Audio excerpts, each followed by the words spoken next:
The Sumerian word is Z, and it means breath, life force, the animating essence that separates a conscious being from mere flesh. Clay tablets dating to 1700 BCE describe how the goddess Belet Eli mixed clay from the earth with blood from a sacrificed god named Wiela, creating the first humans who possessed not just bodies but souls. Awareness, the mysterious spark of consciousness that allows you right now to observe your own thoughts and wonder where they come from.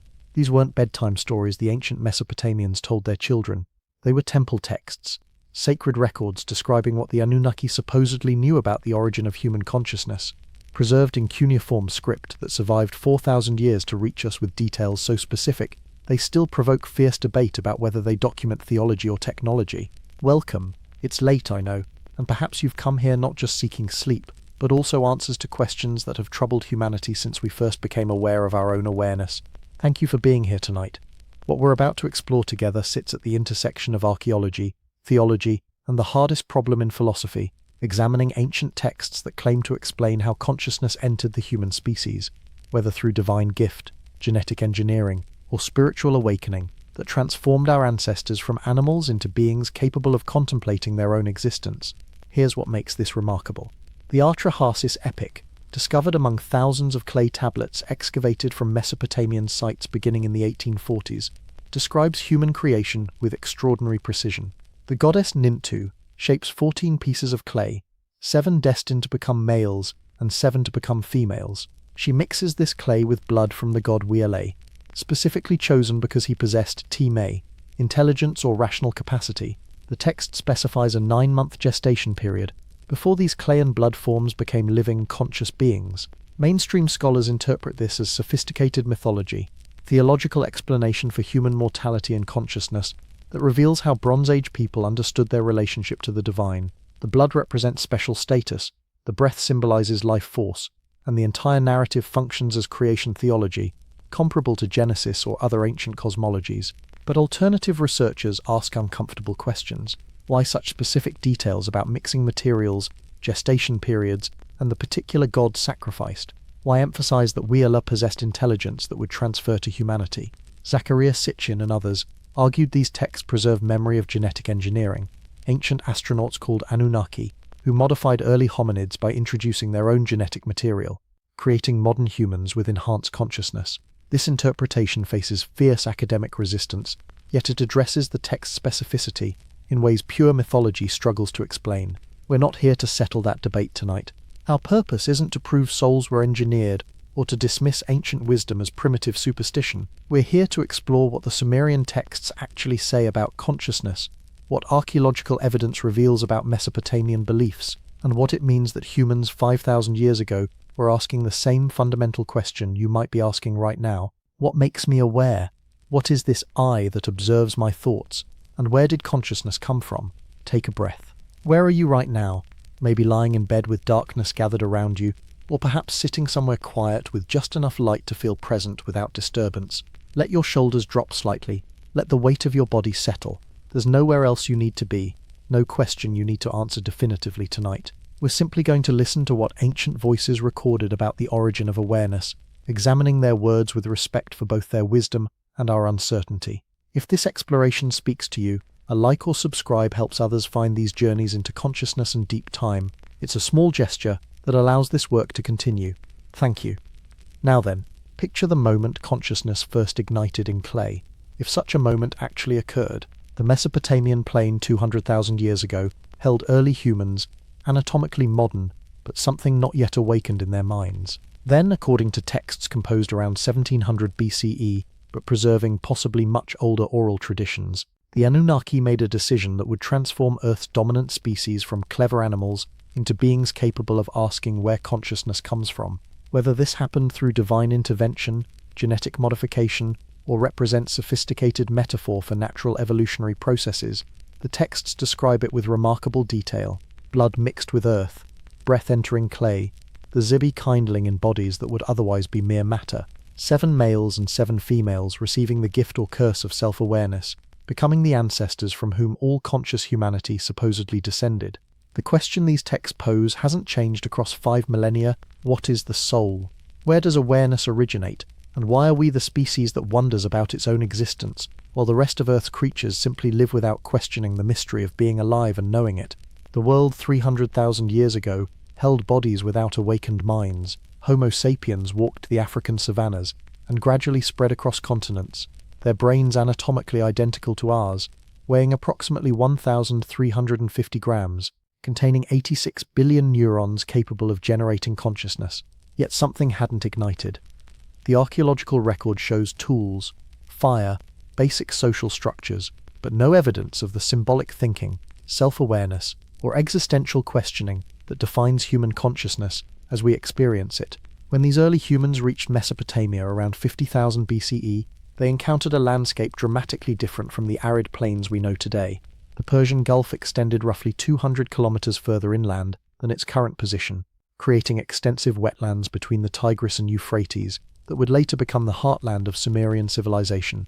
Rainfall exceeded modern levels by perhaps 30%, supporting grasslands where desert now dominates. The Zagros Mountains, to the northeast, fed rivers with snowmelt each spring, depositing nutrient-rich silt across floodplains that stretched for hundreds of kilometers. These early inhabitants hunted gazelle and wild cattle, gathered plants from marshlands, and lived in temporary camps leaving minimal archaeological traces. They possessed language, certainly, and social bonds, but the cognitive revolution that would produce art, mythology, and the ability to wonder about consciousness itself apparently hadn't occurred. Long before cities rose or writing emerged, these pre-conscious humans followed the same daily rhythms as other large mammals. They woke with sunrise, sought food and water, avoided predators, reproduced, and slept beneath stars they observed but perhaps didn't yet contemplate. What separated them from other primates? The texts would later claim that divine intervention sparked awareness, but archaeology shows no sudden transformation, only gradual accumulation of symbolic behavior, appearing around 40,000 BCE in Africa, and spreading slowly across populations. Perhaps consciousness emerged naturally, neurons reaching critical threshold where self-reflection became possible through evolutionary processes requiring no external intervention. Or maybe, as the Mesopotamian texts would later claim, something happened that current archaeology cannot detect, an event that introduced divine essence into biological vessels capable of housing it. The gap between having a brain and being aware you have a brain remains one of science's deepest mysteries. The Mesopotamian climate shifted dramatically between 10,000 and 5,000 BCE as the last ice age ended and sea levels rose approximately 120 meters globally. Coastlines transformed, wetlands expanded, and the environmental conditions that would support the first cities gradually established themselves. By 7,000 BCE, the landscape held scattered agricultural villages, populations experimenting with domestication of wheat and barley. These Ubaid period people, living between 6,500 and 4,000 BCE, were fully conscious by any definition.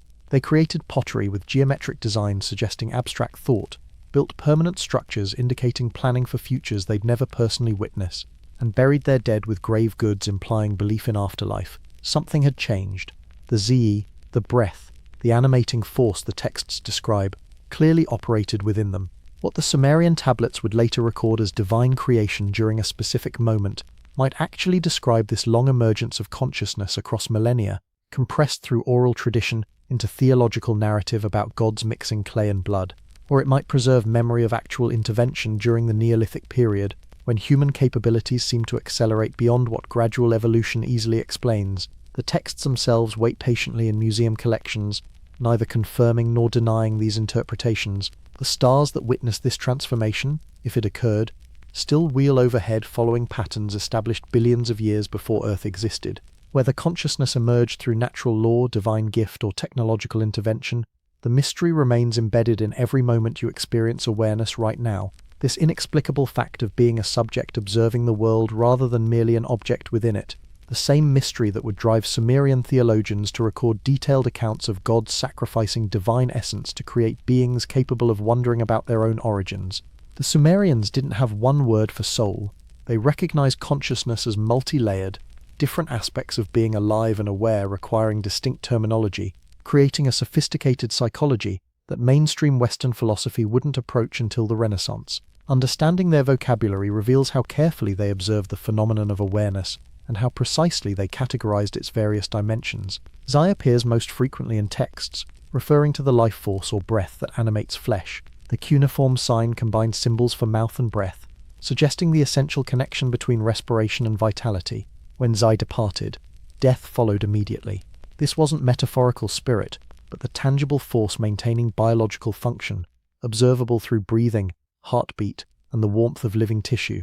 Baidim designated what survived death, the shade or ghost that persisted in the underworld after the body's dissolution. Archaeological excavations at Ur revealed elaborate tomb chambers from around 2600 BCE, containing food offerings, tools, and sometimes human sacrifices, provisions for the Jidem's journey to and existence within the Kur, the underworld realm.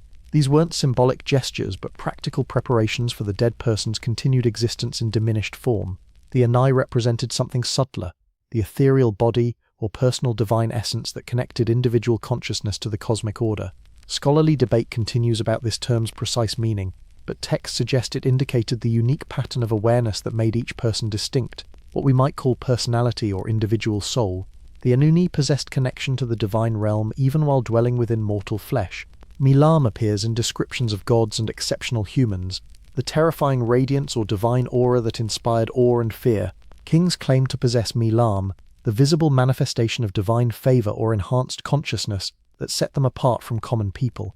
Whether this represented metaphorical charisma or something observers actually perceived remains uncertain, though texts describe physical reactions including trembling and prostration when people encountered beings with strong Milam.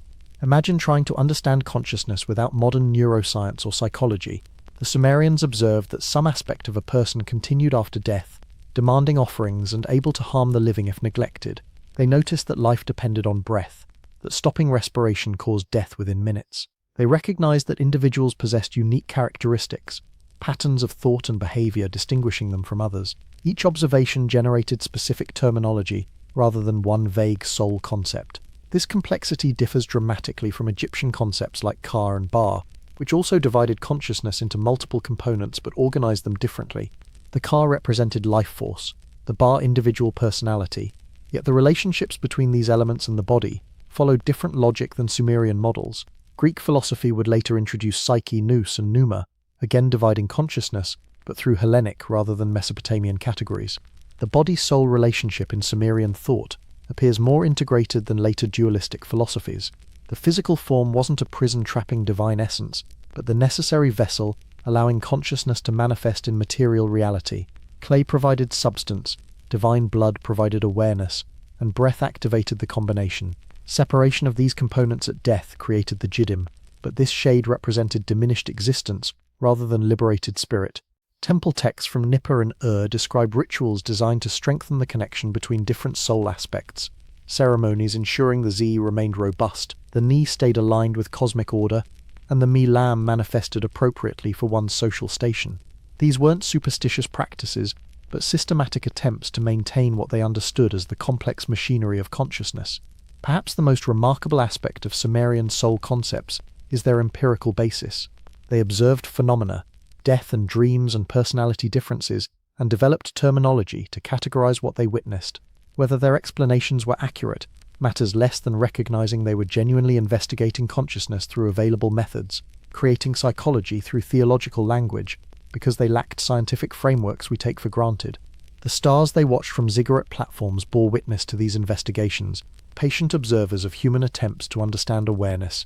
Those same stars shine tonight, while you lie here conscious of being conscious, experiencing the same mysterious phenomenon the Sumerians tried to explain through their multi-part soul concepts, the same inexplicable fact of awareness that would drive them to preserve detailed records about how gods mixed clay and divine blood to create beings capable of observing their own existence. The gods faced a problem. According to the Atrahasis epic, composed around 1700 BCE, but likely preserving much older material, the lesser deities called Ijigi had labored for 40 years digging rivers and canals, performing the physical work necessary to maintain cosmic order. Their labor created the Tigris and Euphrates, established irrigation systems, and shaped the landscape that would support civilization. But endless toil without rest finally drove them to rebellion. The text describes this moment with remarkable drama. The Ijigi burn their tools, refuse further work, and march on Enlil's residence, demanding relief from conditions they find unbearable.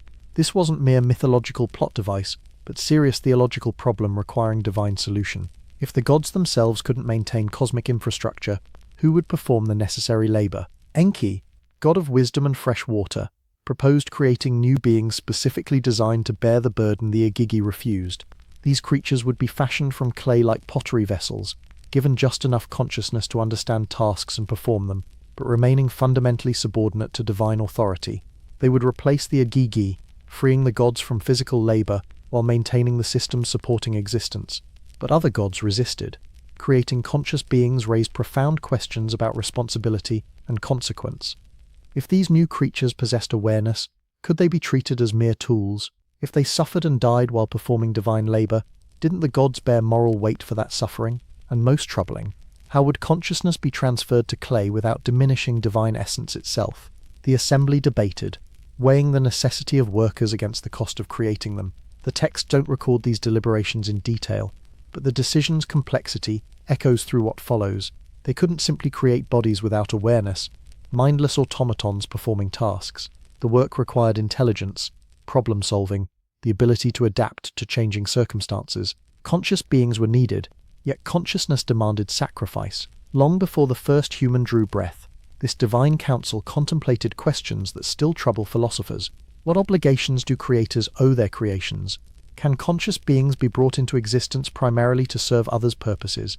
Where does awareness originate, and can it be transferred or replicated without destroying something essential in the process? The solution they reached required genuine sacrifice, not symbolic gesture. A god would die, his essence mixed with earth to create beings possessing fragments of divine consciousness. The god chosen was Wiela, also called Geshtuiye, in some versions, selected because he possessed Te-Mi, the intelligence and rational capacity that would transfer to humanity through his sacrificed blood. Imagine the weight of this decision. A divine being would cease existing, so that conscious mortals could come into being. The Agigi would gain freedom from labor by creating slaves who would eventually wonder about their own enslavement. The gods would solve their immediate problem while planting seeds of questions that would echo through millennia as humans asked why they existed and whose purposes their lives served.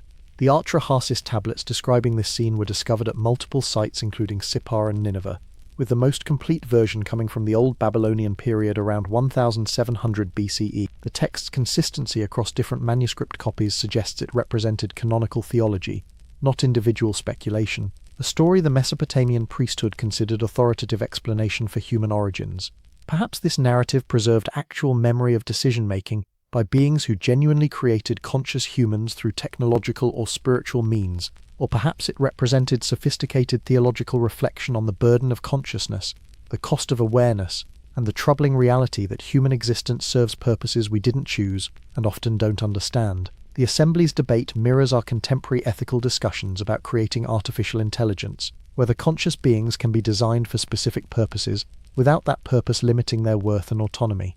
The stars that supposedly witnessed this divine council continue their movements unchanged, marking time while conscious beings below still grapple with questions about purpose, origin, and whether awareness is gift or burden, blessing or curse, that separates us from the rest of creation and condemns us to wonder endlessly about mysteries that clay tablets tried to answer through stories of gods sacrificing themselves to create beings capable of asking why.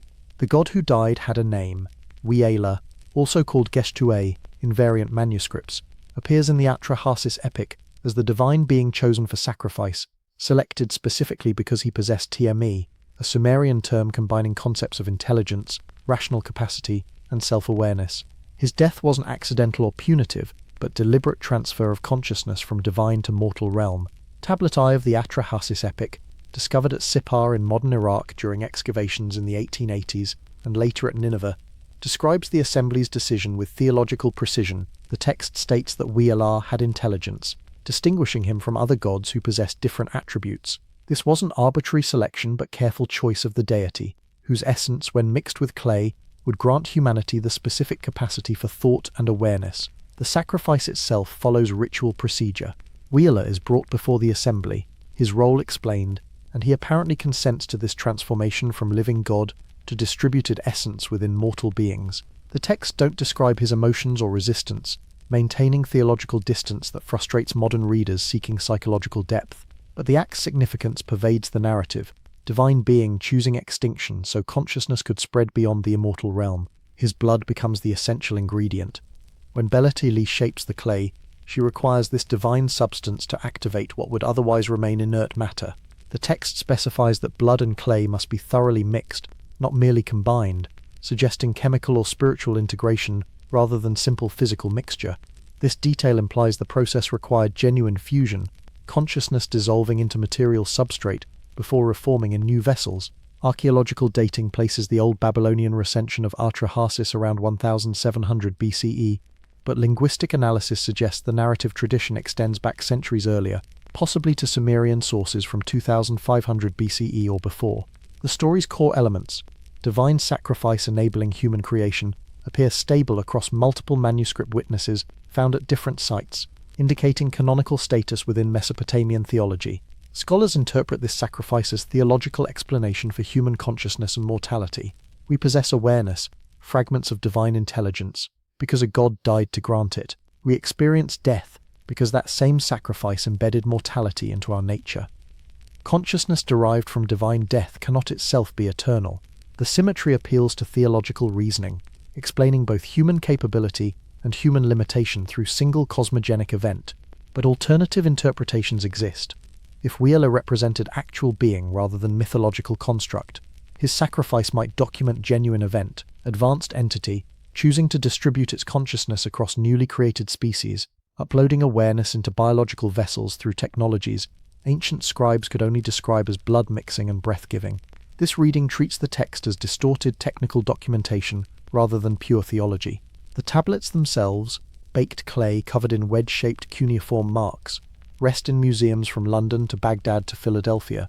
Their surfaces feel rough to touch, grit embedded in clay, fired nearly 4,000 years ago. Light catches the impressions at certain angles, making the text more legible, a reminder that these aren't abstract documents but physical objects that survived fire, flood, and the collapse of the civilization that created them. What remains unclear is why consciousness required sacrifice. Could the gods not simply grant awareness without dying?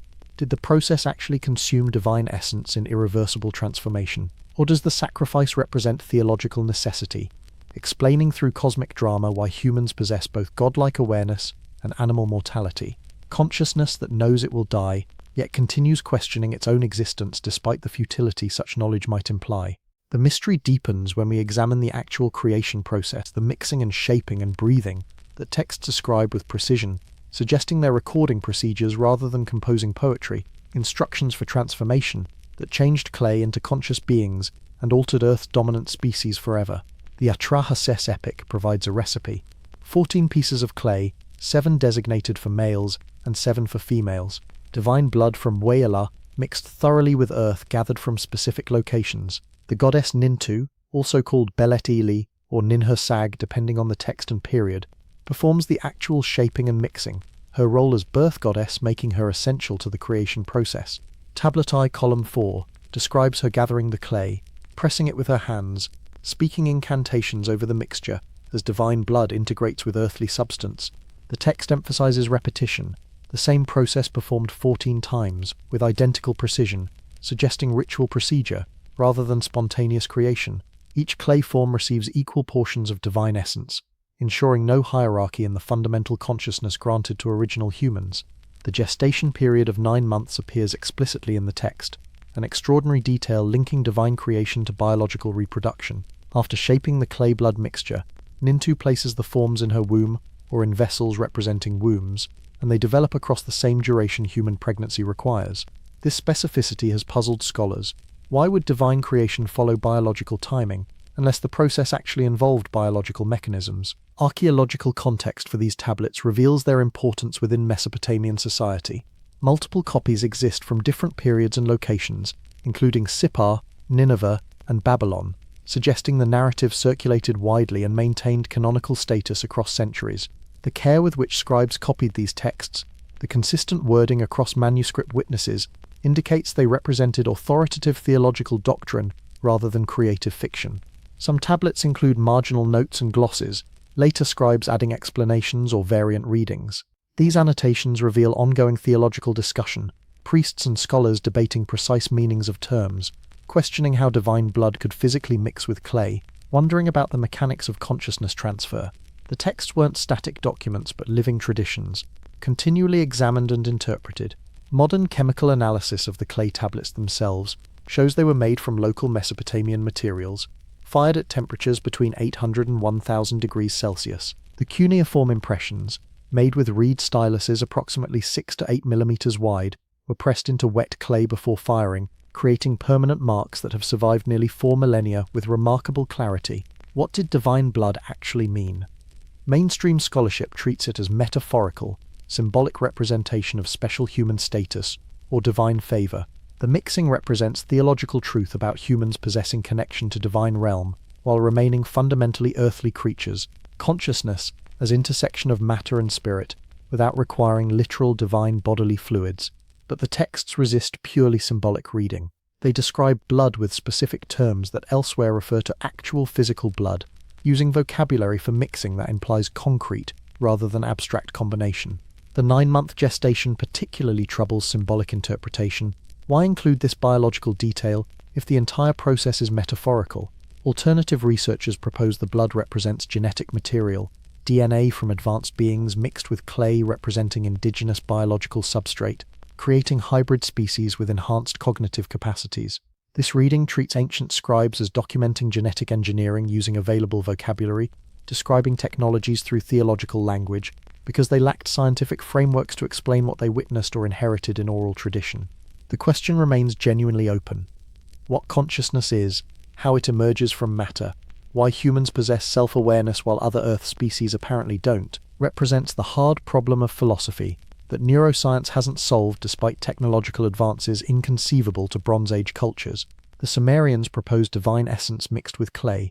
We propose neurons generating emergent properties.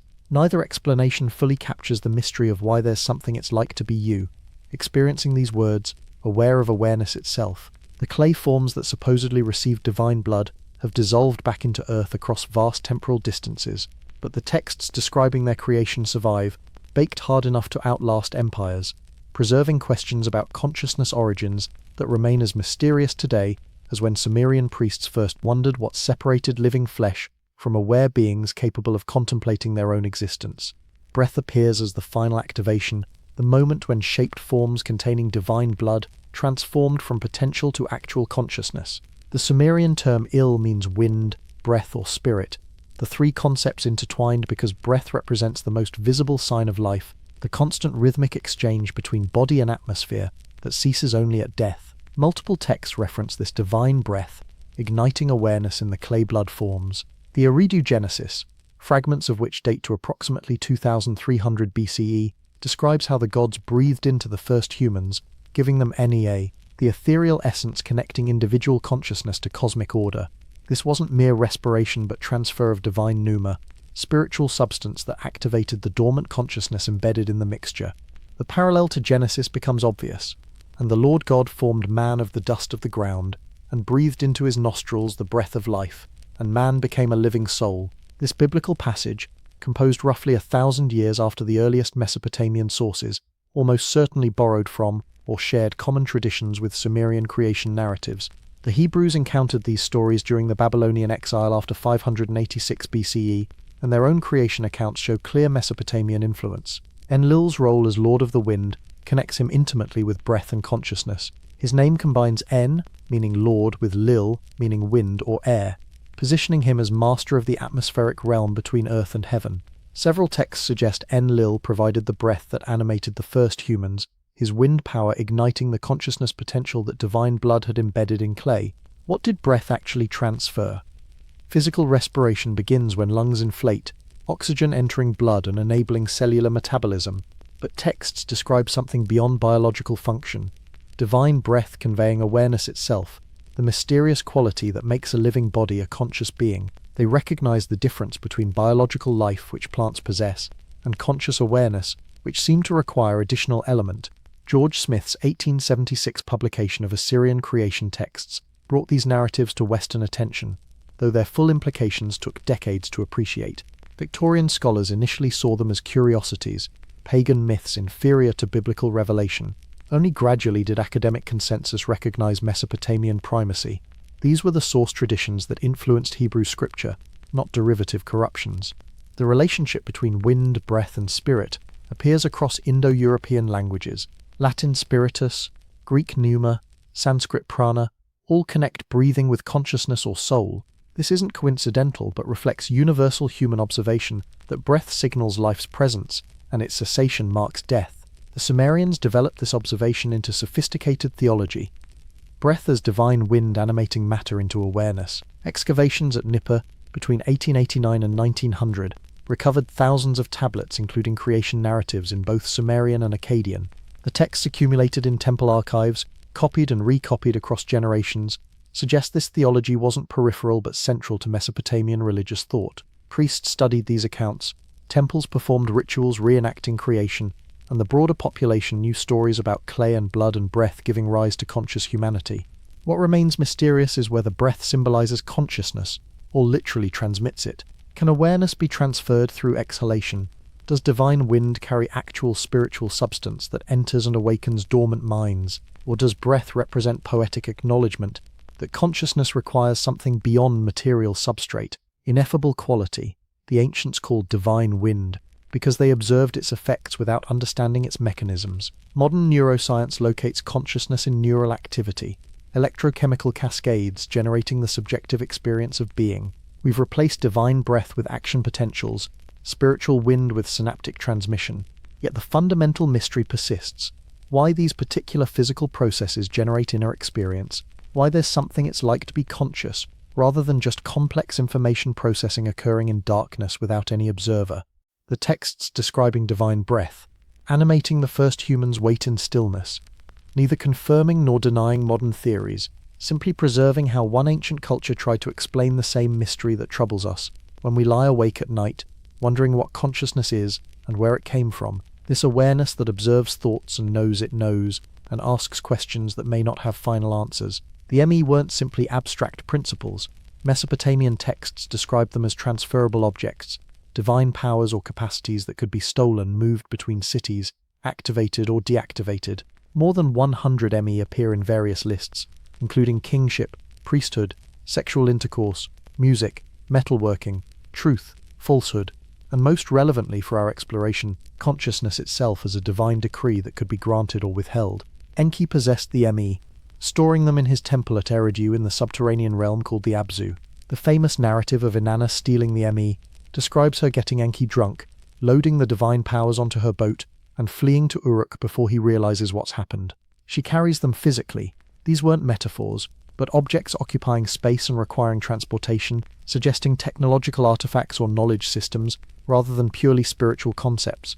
The ME relating to consciousness included TME, rational intelligence, and Galam, skill or craftsmanship requiring conscious planning. These appear in creation narratives as specific capacities transferred to humanity through Wheeler's sacrifice and the mixing process. When divine blood entered clay, it carried not just generic awareness, but specific MEE that determined what kinds of consciousness humans would possess. Imagine the me as something like genetic programming or software installation, divine decrees functioning as algorithms that governed how consciousness operated within biological vessels. This interpretation bridges ancient theology and modern neuroscience, treating the ME as Mesopotamian vocabulary for what we'd call cognitive architecture, the structural patterns determining how minds process information and generate experience. Texts from the early dynastic period around 2500 BCE list ME in hierarchical order, suggesting some were more fundamental than others. The ME of life preceded the ME of speech. Consciousness came before specific skills, establishing sequence that mirrors developmental psychology, where basic awareness emerges before complex capabilities. This ordering implies sophisticated understanding of how consciousness builds from simple to complex. The transferability of me raises profound questions. If consciousness operates according to divine decrees that can be moved between locations or individuals, does this suggest awareness isn't inherent in matter, but requires activation through external programming? The texts treat consciousness as contingent rather than inevitable, something that happens to appropriately structured matter when the right ME are applied. Enki's role as keeper of the ME positioned him as guardian of consciousness itself, the god who determined which beings received awareness and what kinds of awareness they possessed.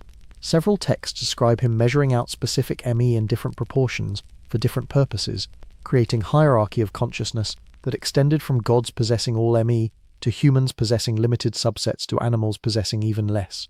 Archaeological evidence from temple archives at Nippur and Ur shows ME lists were copied and studied intensively. Scribal schools used them as educational texts, students memorizing the divine powers and their functions. This wasn't idle theological speculation, but practical knowledge priests needed for performing rituals designed to activate or enhance specific MEE within individuals or communities. Perhaps the most intriguing aspect is how MEE relate to personal development. Texts suggest individuals could acquire additional ME through ritual initiation, education, or divine favor. Consciousness wasn't static, but could be enhanced. New capacities unlocked through proper procedures. This implies the divine blood mixture created potential that required activation, dormant ME waiting to be awakened. The stars that witness this theological framework continue their ancient rotations, marking time while conscious beings below still grapple with questions about whether awareness follows programmed patterns or operates through free spontaneity. Whether the ME represented actual divine decrees, genetic instructions, or sophisticated metaphors for cognitive structures, they preserve Mesopotamian insight that consciousness isn't simple unity, but complex system with multiple components and capacities. Not all humans possessed equal divine essence. Mesopotamian texts describe hierarchy of consciousness, different individuals receiving different proportions of divine blood or different ME activation, creating social and spiritual stratification that both explained and justified political inequality.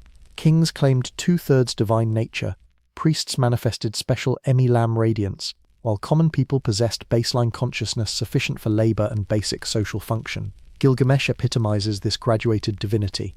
The epic describes him as two-thirds god and one-third human, a mathematical precision suggesting actual measurement of divine essence. His mother Ninsun was goddess, his father Lugalbanda a deified king, creating genealogical mathematics that supposedly yielded this specific ratio. What could two-thirds divine consciousness mean practically? The text shows Gilgamesh possessing strength, stamina, and perception exceeding normal humans, but still experiencing mortality and limitation. The Apikalu, 7 sages who brought civilization before the flood, represent another category of enhanced consciousness. Texts describe them as existing in borderland between divine and human, possessing knowledge and capabilities that elevated them above ordinary awareness. They taught writing, mathematics, astronomy, and temple architecture, serving as intermediaries, translating divine wisdom into forms humans could comprehend and apply. Priestly initiation ceremonies claim to activate dormant ME within candidates, awakening capacities that lay sleeping in their mixed clay blood composition. Temple archives from Uruk, dating to approximately 2000 BCE, preserve fragments of these ritual procedures, though much remains lost or deliberately concealed from non-initiates. The ceremonies involved fasting, sensory deprivation, acoustic stimulation, and substances that altered consciousness, all designed to trigger transformation. A priest named Ua Namu served at the Echo Temple in Nippur around 2100 BCE, undergoing the 7-day initiation that would grant him access to restricted knowledge and enhanced spiritual capacities. The ceremony began at sunset on the new moon, timing chosen for its symbolic darkness and potential for rebirth. Temple attendants led him to an underground chamber approximately 4 meters below the main sanctuary, a limestone room measuring 3 by 5 meters, with walls carved with protective symbols and astronomical diagrams. The air felt cool and still, carrying scent of cedar incense, mixed with something sharper, possibly plant extracts designed to alter perception. For 3 days he fasted completely, drinking only water infused with bitter herbs, while senior priests chanted continuously in the chamber above, the sound filtering down through ventilation shafts to create resonant acoustic environment.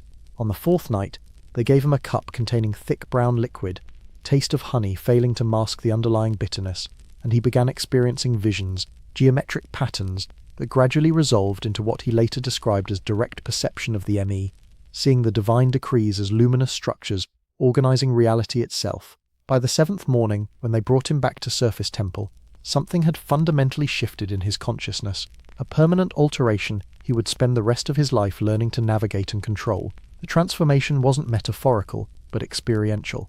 Initiated priests claimed to perceive reality differently, to sense the ME operating within people and places, to communicate more directly with divine realm. Whether these experiences resulted from actual spiritual awakening, psychoactive substances inducing neurological changes, or psychological transformation through intense ritual context remains debated. Milam, the divine radiance, manifested visibly in exceptional individuals. Texts describe it as light emanating from faces or bodies, terrifying luminosity that caused ordinary people to tremble and avert their eyes. Kings surrounded themselves with Milam, their presence inspiring fear and reverence that maintained social order through what they claimed was visible proof of divine favor. Scholars debate whether Milam was metaphorical charisma or described actual phenomenon. Some ancient Near Eastern artwork shows figures surrounded by radiating lines, suggesting luminous auras. Whether artists depicted something observers genuinely perceived or illustrated theological concepts through visual symbolism remains uncertain. Modern research into electromagnetic fields generated by human nervous systems raises possibility that sensitive individuals might detect variations in these fields, creating basis for perception of radiance. The hierarchy of consciousness justified social inequality, but also suggested potential for elevation. Individuals could acquire additional MEE through proper ritual, study, and divine favor. Consciousness wasn't fixed at birth but could develop, dormant capacities awakening through appropriate stimulation. This created tension between predetermined nature, the divine blood mixture received at creation, and achieved status, the ME activated through personal effort. Archaeological evidence shows this theological framework influenced actual social organization. Temple employment records from around 2100 BCE list different ration allotments for different priestly ranks, suggesting hierarchy that texts frame in spiritual terms had concrete economic manifestation. Those claiming enhanced consciousness received greater material support, institutional recognition of their supposedly superior awareness. The stars priests studied from ziggurat platforms served as visible representation of ME hierarchy, celestial bodies possessing different luminosities and movements, reflecting different divine essences. The observation programs weren't purely astronomical, but theological, tracking how consciousness manifested across cosmic scales, while wondering whether their own awareness represented baseline human capacity or activated potential approaching divine perception. Death separated the components. The Zai life breath departed immediately when respiration ceased. The body began its inevitable dissolution, clay returning to clay, but the Jiddim, the shade or ghost, persisted, embarking on journey to the underworld realm called Kur, where it would exist in diminished form for eternity, unless properly sustained through offerings from the living. The Descent of Inanna, one of the most complete Sumerian mythological narratives, describes the underworld's geography with precision, suggesting genuine cosmological mapping rather than poetic invention. 7 gates separate the surface world from Kur's depths, each gate stripping away aspects of divine power or consciousness.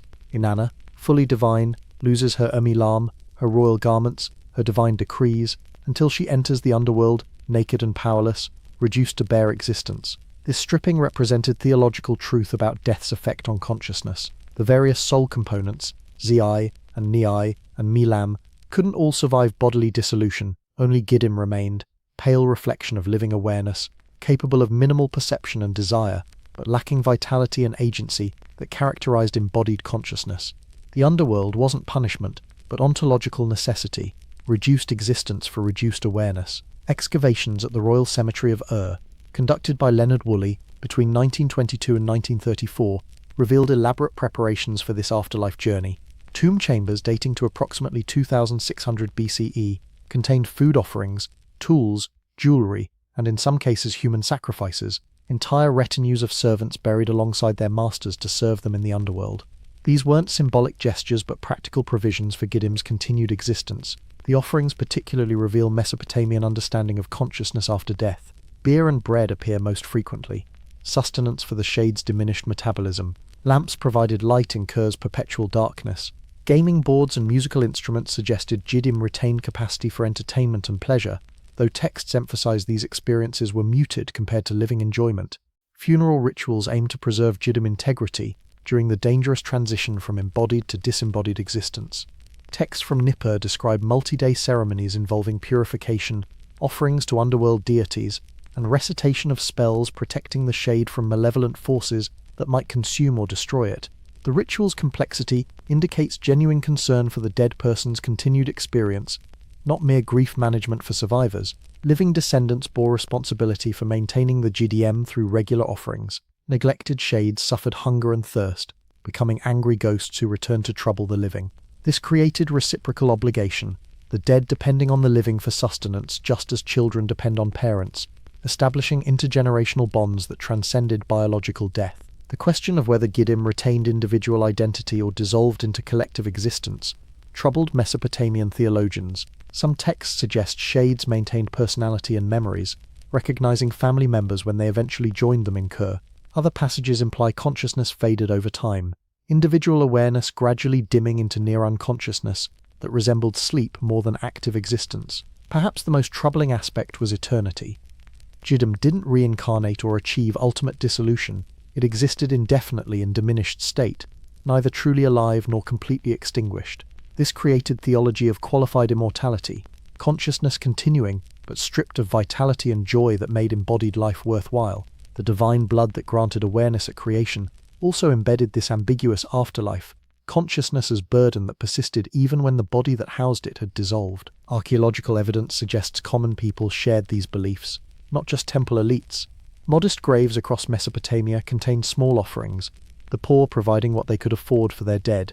This widespread practice indicates the Gidim concept pervaded society, not just abstract theology, but lived belief that shaped how everyone approached death and remembered the deceased.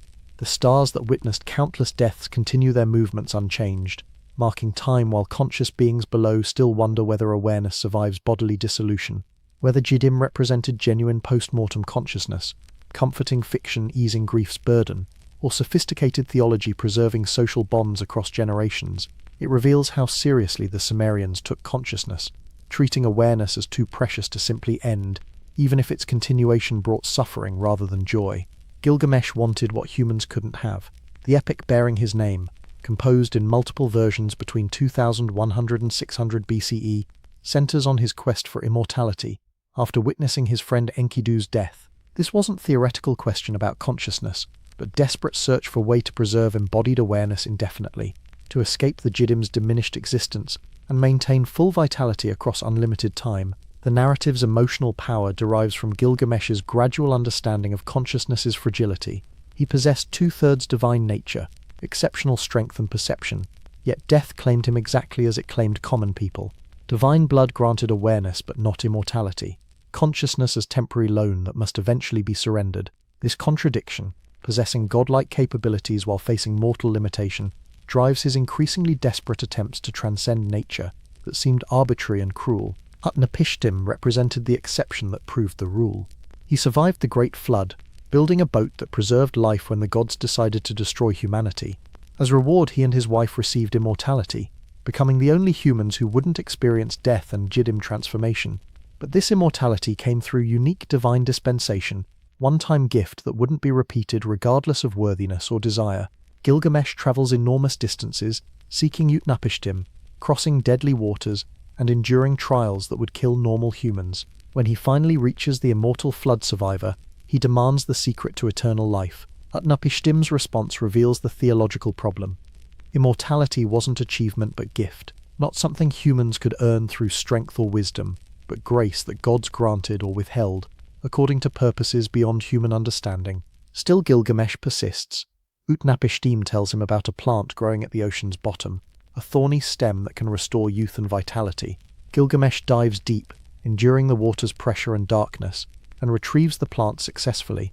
He plans to bring it back to Uruk, to test it on elderly citizens before using it himself, demonstrating leadership even in his desperation. But during the return journey, while Gilgamesh bathes in a pool, a serpent smells the plant's fragrance and steals it.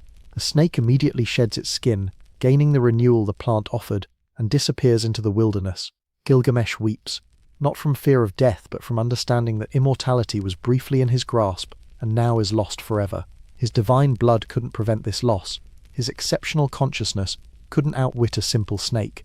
The epic concludes with Gilgamesh returning to Uruk, accepting mortality, finding meaning in the city's walls, and the legacy that would survive his death. This resolution satisfied Mesopotamian theology.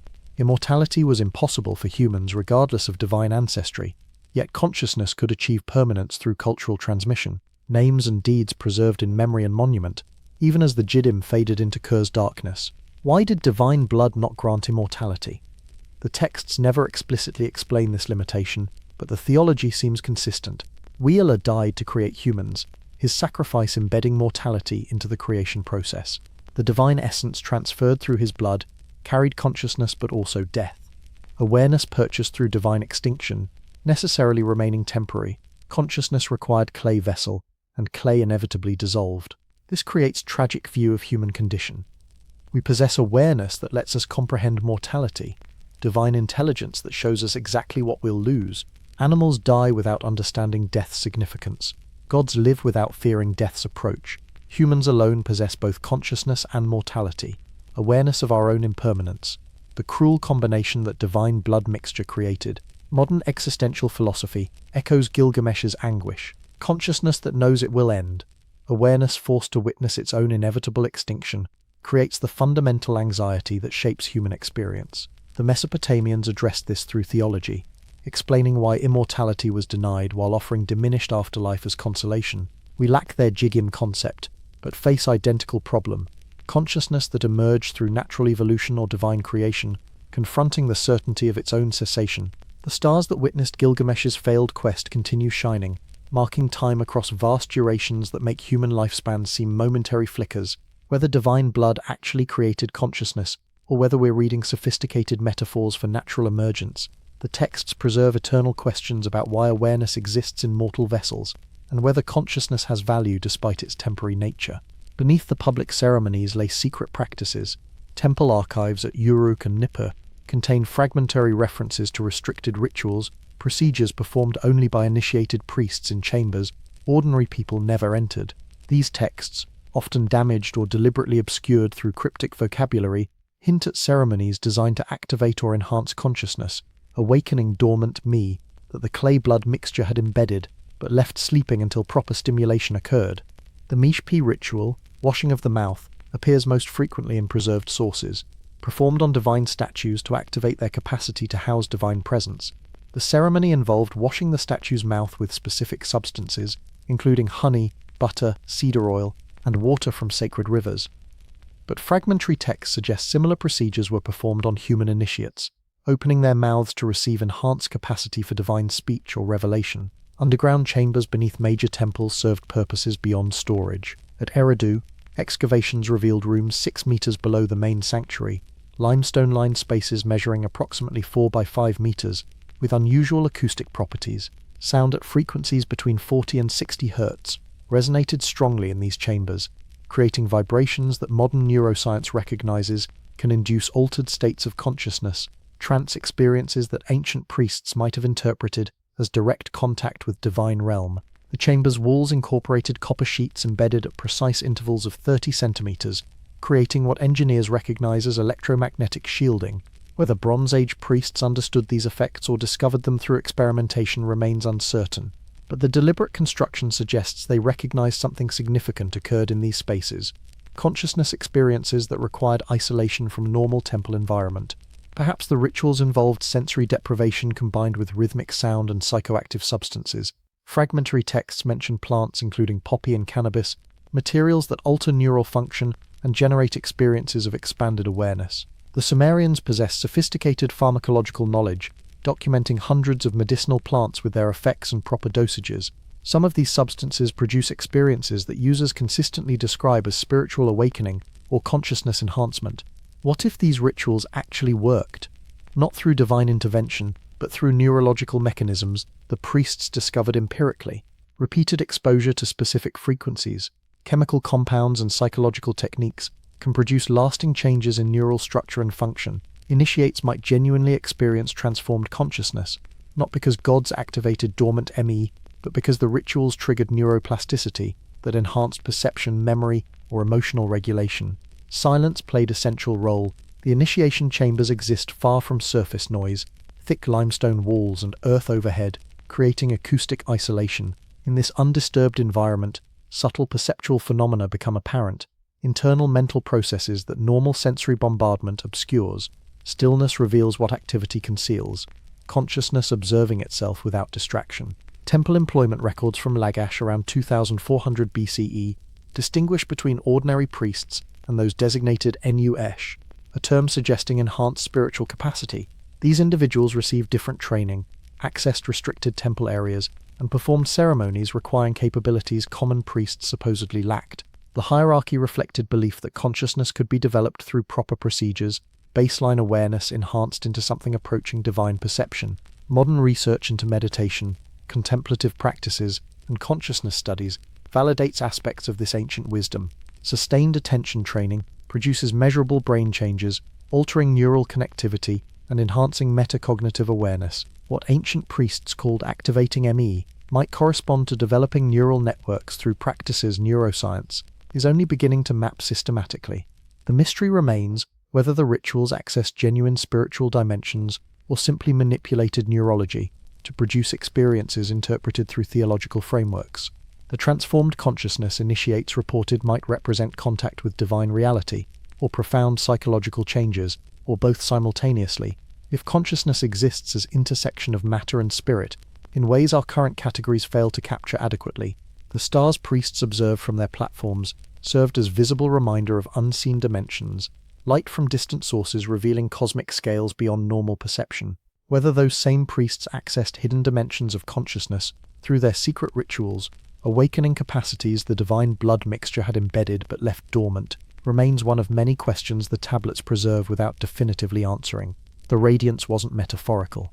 Texts describe Milam as visible luminosity, emanating from gods and exceptional humans, terrifying brilliance that caused ordinary people to tremble, avert their eyes, and fall prostrate. Kings surrounded themselves with this divine radiance, their presence inspiring fear and reverence that maintained social order through what observers claimed was actual perception of supernatural light.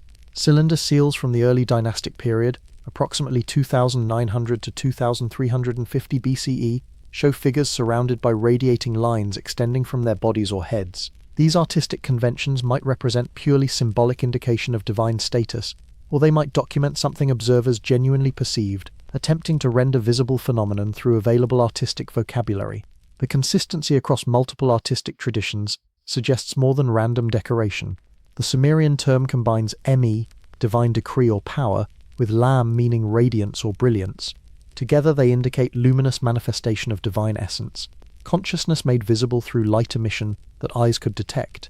Texts distinguish between different intensities of Milam, gods possessing overwhelming radiance that no human could withstand, kings manifesting lesser but still impressive luminosity, and priests showing subtle glow, visible only to sensitive observers. What could generate visible radiance from living beings? Modern biophysics documents extremely weak photon emission from all biological organisms, bioluminescence too faint for normal vision to detect, but measurable with sensitive instruments.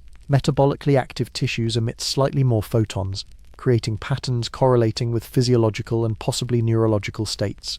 Could ancient observers with exceptional visual sensitivity perceive these emissions? Perhaps Milam describes something beyond visible light, electromagnetic fields generated by neural and cardiac electrical activity.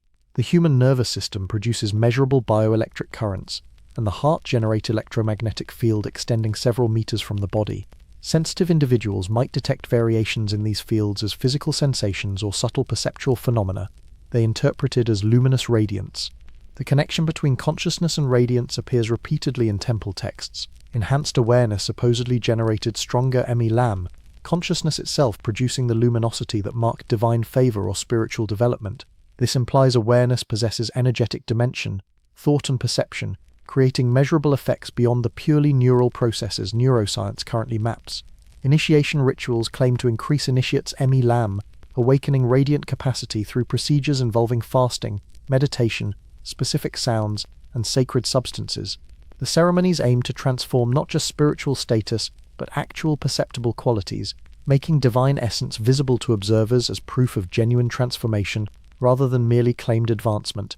Archaeological evidence provides curious support. Certain temple chambers at Ur and Nippur, dated to approximately 2100 BCE, have walls covered with polished copper sheets and positioned to reflect light from specific angles. These reflective surfaces might have amplified subtle luminosity, creating optical effects that enhanced whatever genuine radiance existed or generated illusion where none occurred naturally.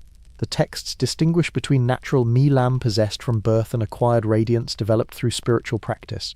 Kings inherited divine blood in higher concentrations, their genealogical proximity to gods granting innate luminosity. But even common people could develop Milam through decades of disciplined ritual practice, consciousness enhancement that manifested as visible transformation. Skeptics argue Milam represents purely psychological phenomenon, charisma or presence that observers experienced as luminosity through culturally conditioned perception. When social systems teach that enhanced consciousness produces visible radiance, people see radiance in individuals they recognize as spiritually advanced, expectation-generating experience without requiring actual photon emission.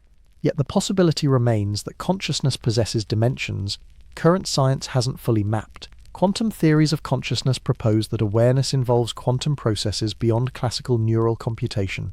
If consciousness operates partially at quantum scales, it might generate subtle but real physical effects, including electromagnetic emissions or photon patterns that ancient observers detected and described through available vocabulary.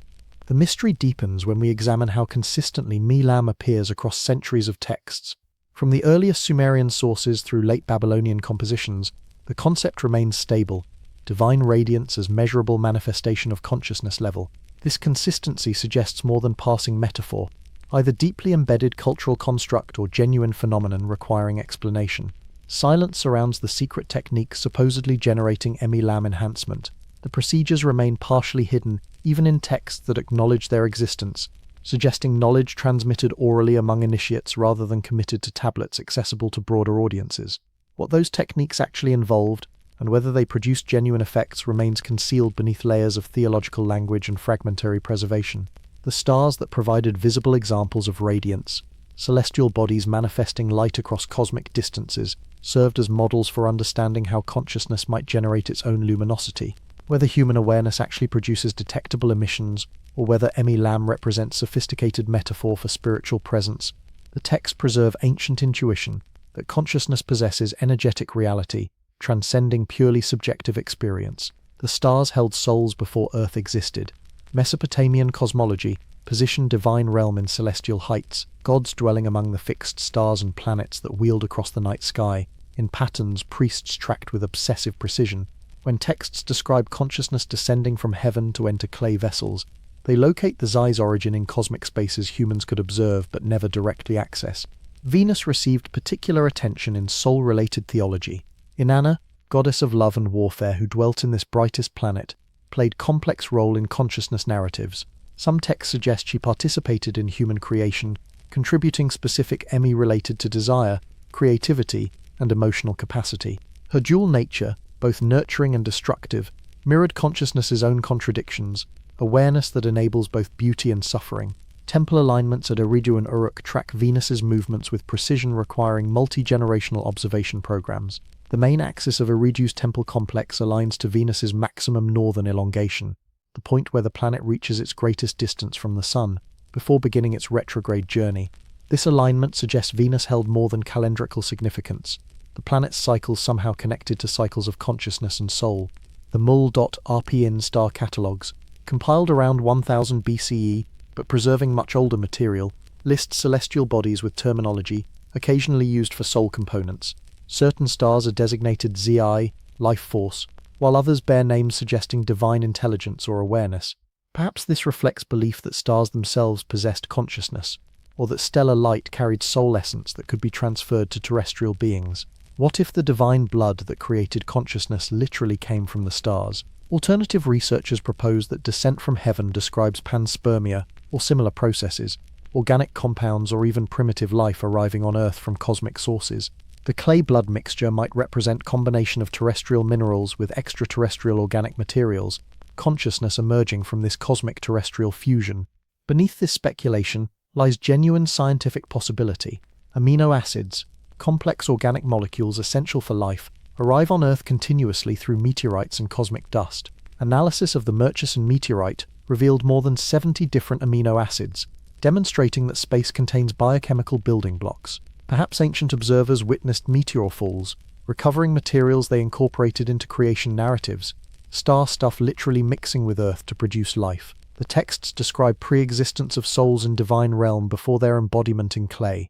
This implies consciousness existed prior to biological vessels, awareness waiting in celestial spaces until appropriate bodies could be prepared to receive it. Mainstream theology interprets this as mythological explanation for human divine connection, but it also suggests sophisticated understanding that consciousness might not be solely neural emergent property, but could possess independent existence. Ziggurat observatories served dual purposes, tracking celestial mechanics for calendrical needs, while also watching for signs of soul-related phenomena. Priests recorded unusual stellar events including novae, supernovae if any occurred within visible range, and unexplained lights moving against the fixed background. These observations might represent early documentation of consciousness as cosmic, rather than purely terrestrial phenomenon. The connection between stellar observation and meditation practices suggests practical link. Focusing attention on stars for extended periods induces altered states of consciousness, the vastness and silence creating conditions for introspective awareness. Perhaps astronomical observation was spiritual practice, watching the heavens opening perception to dimensions of consciousness that daily sensory bombardment normally obscures. Hidden within temple astronomical records lie possible references to consciousness transfer or soul migration. Fragmentary texts mention souls traveling between Earth and celestial realm, consciousness not bound to single location but capable of movement across cosmic distances. Whether this describes genuine out-of-body experiences, sophisticated psychology of dissociation, or pure mythology remains uncertain. Modern consciousness studies raise possibility of non-local aspects of awareness. Quantum theories propose that consciousness might involve processes not entirely contained within the brain, awareness potentially accessing information through mechanisms that transcend spatial limitations. If these theories gain empirical support, they might vindicate ancient intuitions about consciousness existing partially independent of physical substrate. The patient silence of stellar observation mirrors meditative silence that reveals consciousness to itself. Both require sustained attention without distraction. Both unveil what casual observation misses. Priests watching stars night after night developed not just astronomical knowledge but contemplative awareness, perhaps accessing the very consciousness dimensions their theology claimed resided in celestial realms. What remains uncertain is whether stars actually played causal role in consciousness origins, or whether astronomical connections represent metaphorical framework for understanding awareness. The texts preserve both possibilities without resolving them. Divine blood from sacrificed gods mixing with clay under stellar witness, consciousness emerging through processes that combine terrestrial matter with cosmic influence in ways we're still trying to comprehend. Academic consensus treats the Sumerian soul creation narratives as sophisticated theology, metaphorical frameworks through which Bronze Age cultures explained consciousness, mortality, and the human-divine relationship. This interpretation dominates peer-reviewed scholarship, taught in universities worldwide, and published in archaeological journals that establish professional understanding of ancient Mesopotamian thought. Scholars emphasize that divine blood represents symbolic rather than literal essence. When texts describe We'elar's blood mixing with clay, they're encoding theological truth about human dignity and limitation, not documenting genetic engineering or consciousness transfer. The blood symbolizes special status, humans possessing connection to divine realm that separates us from animals, yet remaining fundamentally mortal creatures bound to earthly existence.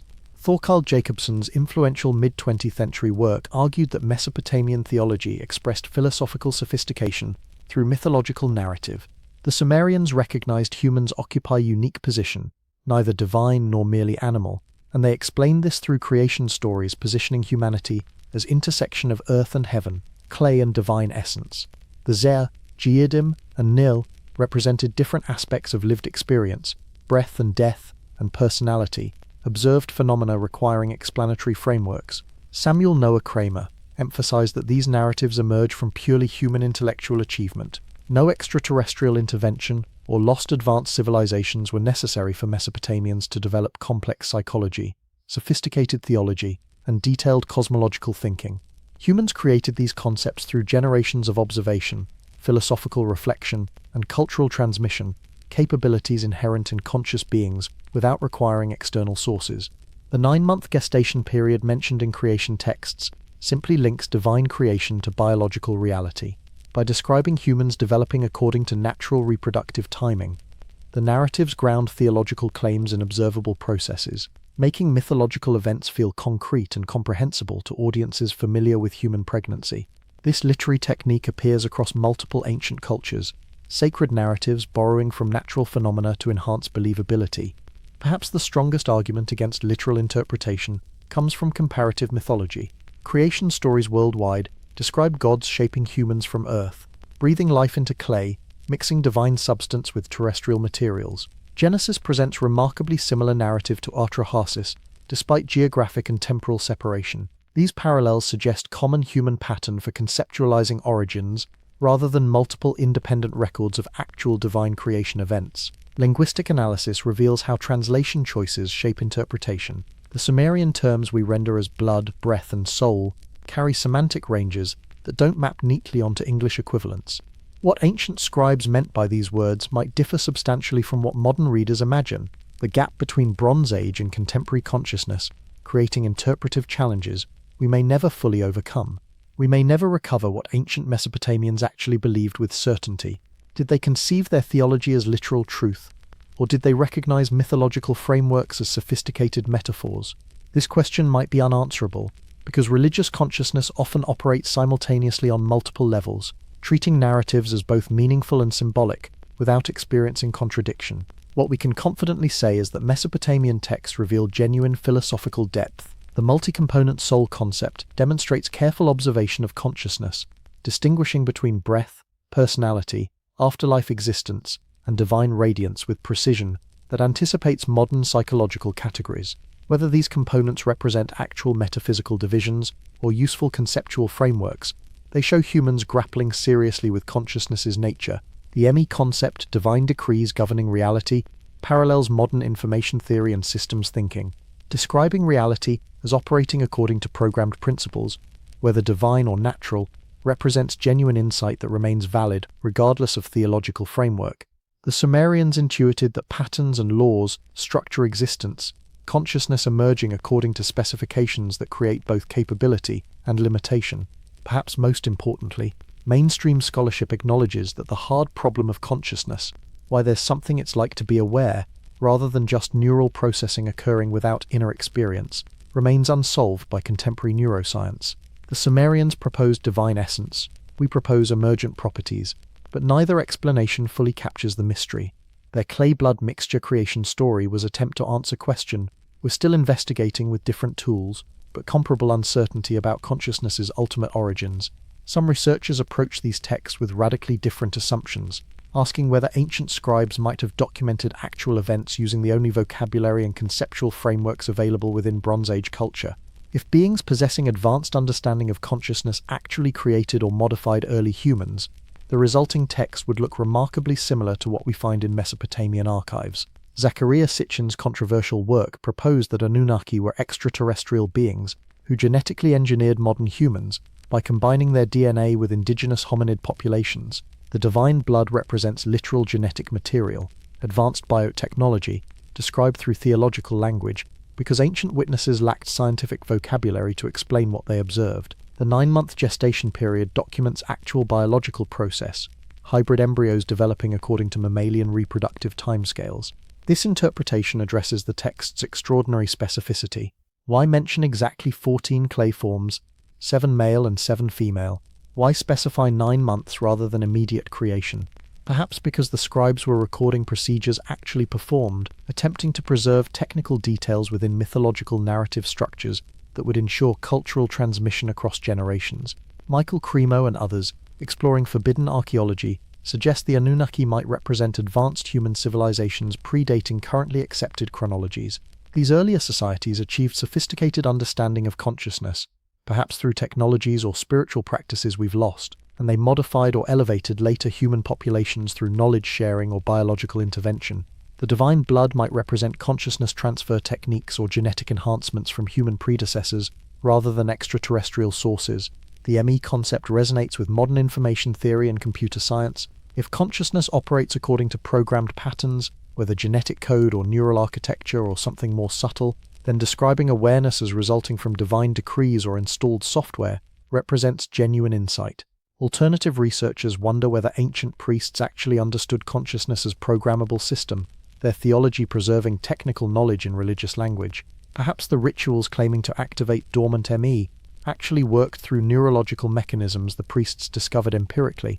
If specific practices, including meditation, acoustic stimulation, and plant medicines, genuinely enhance cognitive capacities by triggering neuroplasticity and altered neural connectivity, then the theology describing ME activation might document effective techniques rather than superstitious procedures.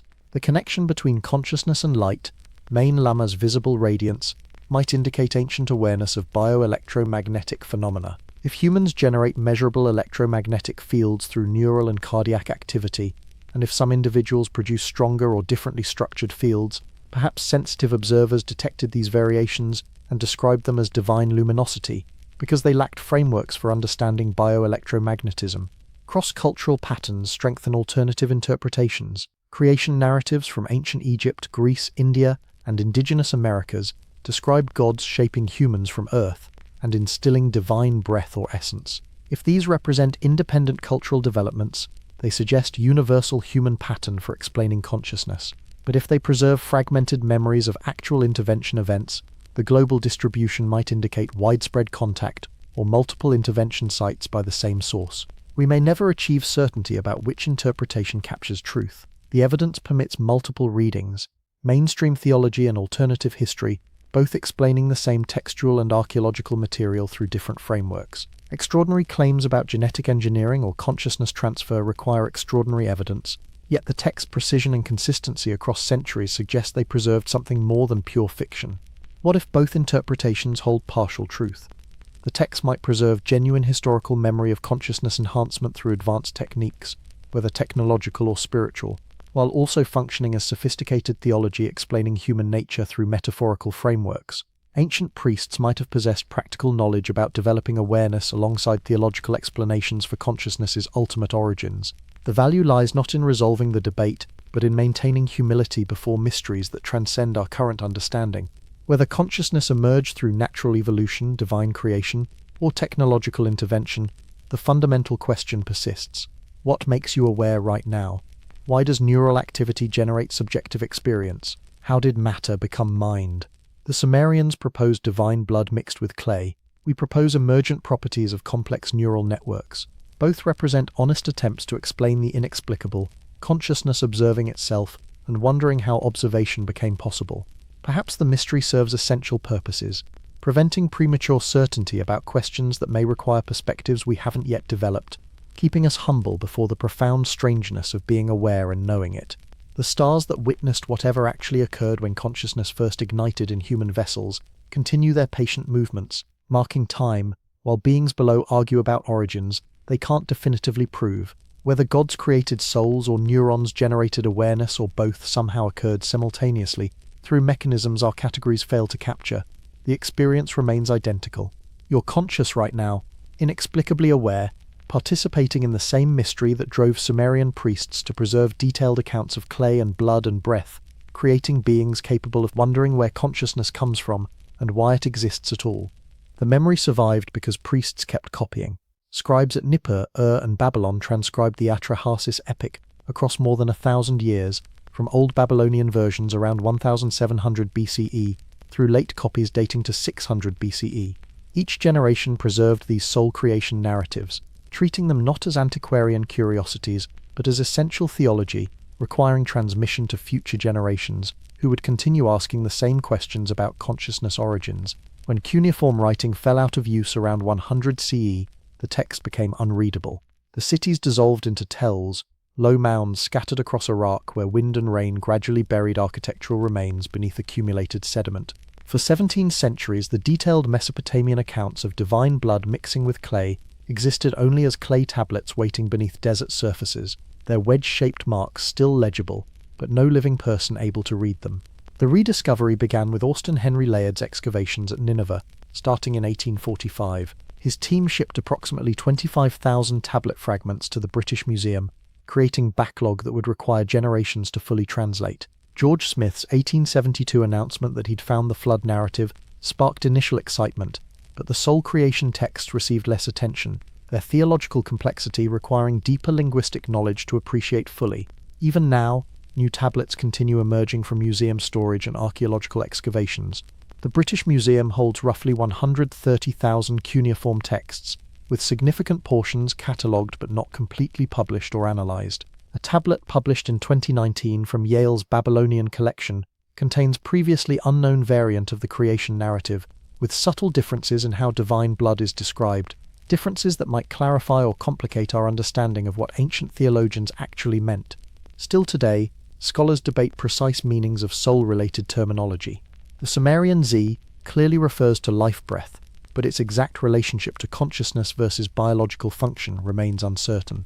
The Anunnaki's connection to individual personality or divine essence generates ongoing discussion. New interpretations emerging as linguistic databases allow more sophisticated analysis of how terms were used across different contexts and periods.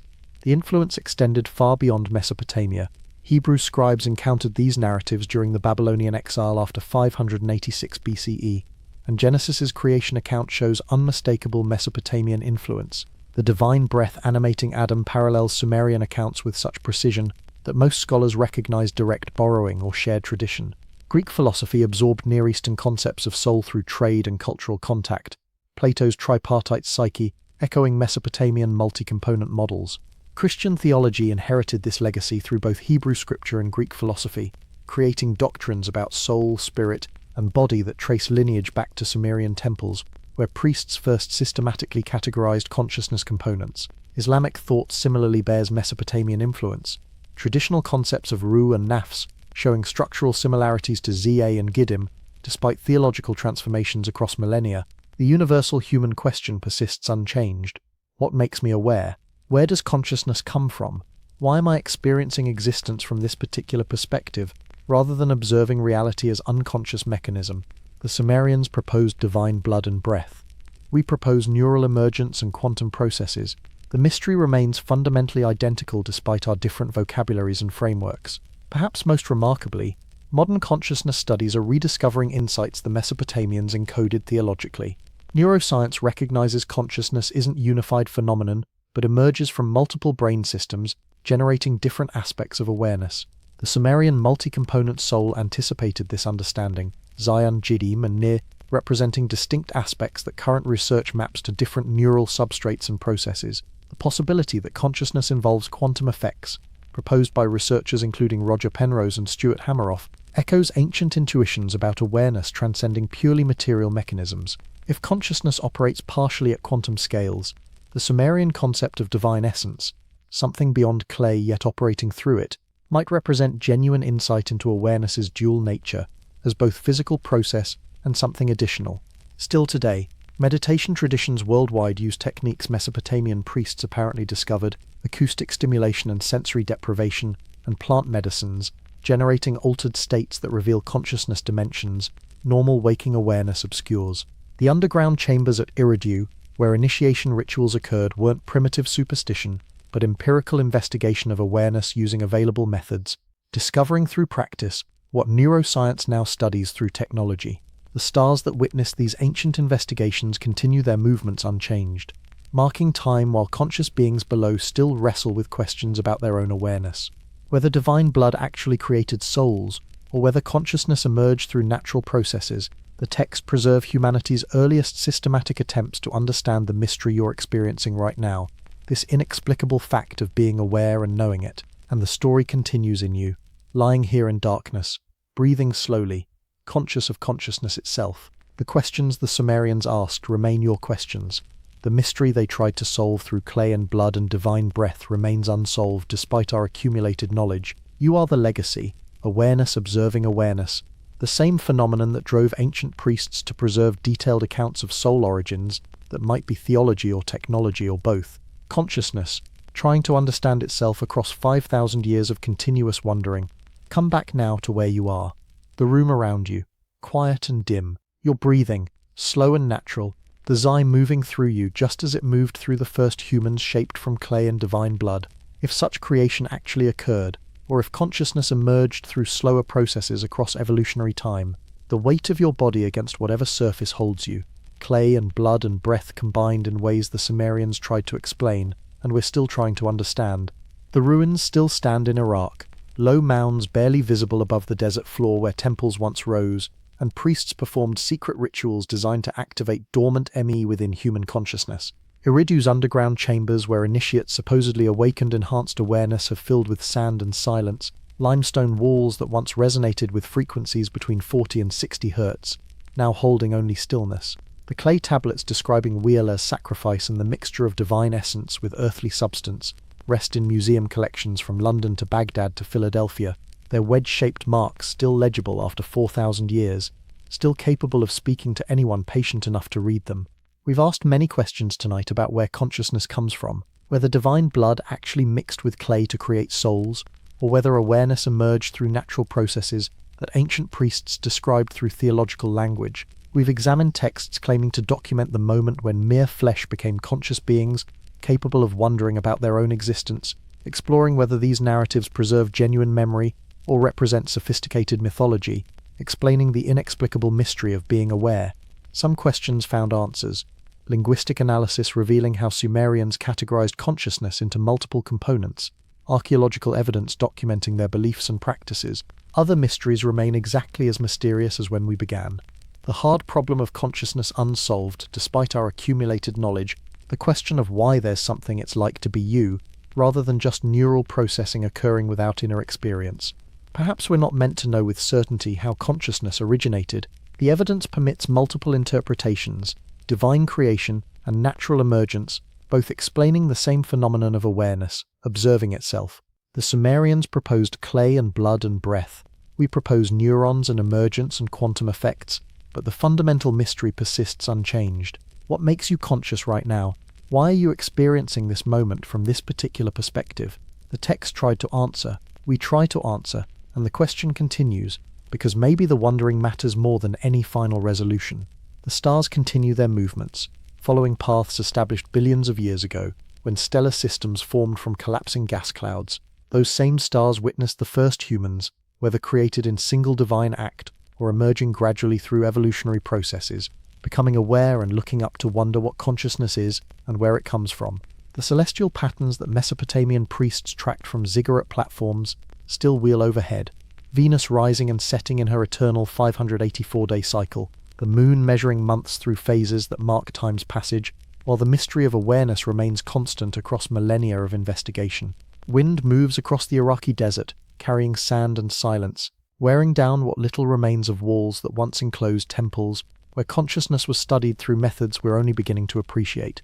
Rain falls occasionally, rare but welcome, temporarily transforming dust into brief green growth before heat returns and desert reasserts itself. The Euphrates still flows, though in altered channels and diminished volume, connecting past to present through simple persistence, water following gravity as it always has. And somewhere beneath that wind and rain and flowing water, beneath accumulated sediment and the weight of deep time, clay tablets wait in patient stillness, preserving questions about soul origins that each generation encounters in their own way, asking again what their ancestors asked, receiving again the same mysterious silence that suggests some questions exist not to be answered, but to be lived. Consciousness wondering about consciousness, awareness observing awareness, the breath continuing its ancient rhythm, while you lie here, experiencing the same inexplicable phenomenon that drove Sumerian priests to record detailed accounts of divine blood, mixing with clay, creating beings capable of asking where they came from and why they're conscious, and what animates the space behind their eyes. The questions persisting, because perhaps the mystery itself serves purposes that certainty would eliminate, keeping us humble before the profound strangeness of being aware and knowing. At this moment of consciousness observing itself, that connects you directly across 5,000 years to ancient priests who wondered about the same thing, the Zai moving through you, as it moved through them, breath and awareness, and the eternal question remaining,